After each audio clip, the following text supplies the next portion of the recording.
Hi friends, இன்றைக்கி நம்மளுடைய சேனலில் சுலபமாக செய்யக்கூடிய ஒரு ஈவினிங் ஸ்நாக் தான் செய்ய போகிறோம். இன்றைக்கி நம்ம செய்ய போகிற ஸ்நாக்கு கோதுமை போண்டா.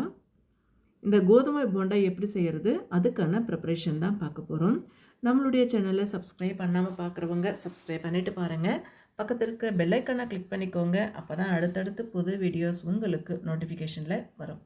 இன்றைக்கி ஈவினிங் நல்ல மழை இருந்தது. அதனால் சீக்கிரமாக செஞ்சு முடிக்கிறதுக்கு என்ன ஸ்நாக்ஸ் செய்யலாம் அப்படின்னு பார்க்கும்பொழுது எனக்கு ஞாபகம் வந்தது டக்குன்னு இந்த கோதுமை போண்டா தான். 1 கப் அளவுக்கு நான் கோதுமை மாவு சேர்த்துக்கிறேன்.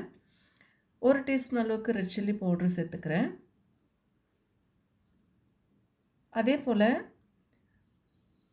சீரகத்தூள் ஒரு 1/2 டீஸ்பூன் அளவுக்கு சேர்த்துக்கிறேன். கரம் மசாலா ஒரு 1/2 டீஸ்பூன் அளவுக்கு சேர்த்துக்கிறேன். பேக்கிங் சோடா 1/4 டீஸ்பூன் அளவுக்கு சேர்த்துக்கிறேன். தேவையான அளவுக்கு சால்ட்டு சேர்த்துக்கிறேன். சேர்த்துட்டு நான் ஒரு பெரிய வெங்காயம் பொடிசாக கட் பண்ணி வச்சுருக்கேன். அதை இதோடு சேர்த்துக்கிறேன். கொத்தமல்லி சேர்த்துக்கிறேன். இஞ்சி ஒரு 10 பல் இஞ்சி பூண்டு நான் சேர்த்துருக்கேன். இதெல்லாம் சேர்த்துட்டு கொஞ்சம் கொஞ்சமாக தண்ணி விட்டு நான் பிசைஞ்சிக்கிறேன்.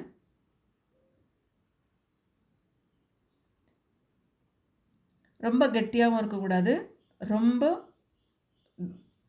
இலகுன மாதிரியும் அந்த மாவு இருக்கக்கூடாது.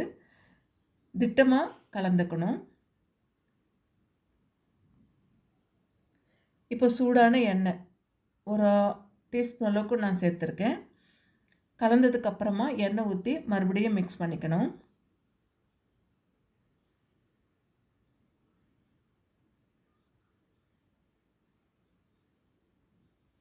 மிக்ஸ் பண்ணிவிட்டு ஒரு பேனில் ஆயில் விட்டுட்டு ஆயில் சூடானதுமே சின்ன சின்ன உருண்டைகளாக போட்டு எடுக்கணும். ஸ்டவ் மீடியம் ஃப்ளேமில் நம்ம வைக்கணும். ரொம்ப அதிகமாக வச்சுட்டா மேலே வெந்த மாதிரி வந்துடும், உள்ளே வேகாது, கருகுன மாதிரி இருக்கும் பார்க்குறதுக்கு. அதனால் மீடியம் ஃப்ளேமில் வச்சுட்டு நம்ம ஒரு பக்கம் வெந்ததுக்கப்புறமா இதை மறுபடியும் நம்ம திருப்பி விட்டுக்கணும்.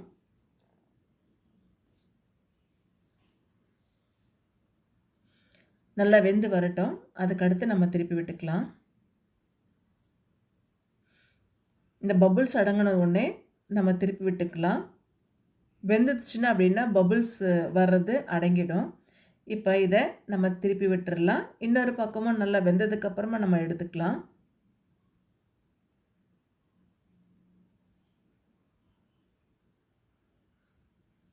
இப்போ 2 பக்கம் வெந்து வந்துருச்சு. நம்ம எடுத்துடலாம். ஈஸியாக சுலபமாக சட்டுன்னு செஞ்சு முடிச்சிடலாம் கோதுமை போண்டா. எப்போவுமே கோதுமை நம்ம வீட்டில் ஸ்டாக் வச்சுருப்போம் இல்லையா, மழை வந்துட்டுருக்கு, பசங்க ஏதாவது கேட்குறாங்க ஸ்நாக்ஸ் ஐட்டம்ஸு, அந்த மாதிரி டைமில் இது போல் நம்ம செஞ்சு கொடுத்துட்டோன்னா ஈஸியாக முடிஞ்சிடும். நமக்கும் வேலை, குழந்தைங்க விரும்பி சாப்பிடுவாங்க.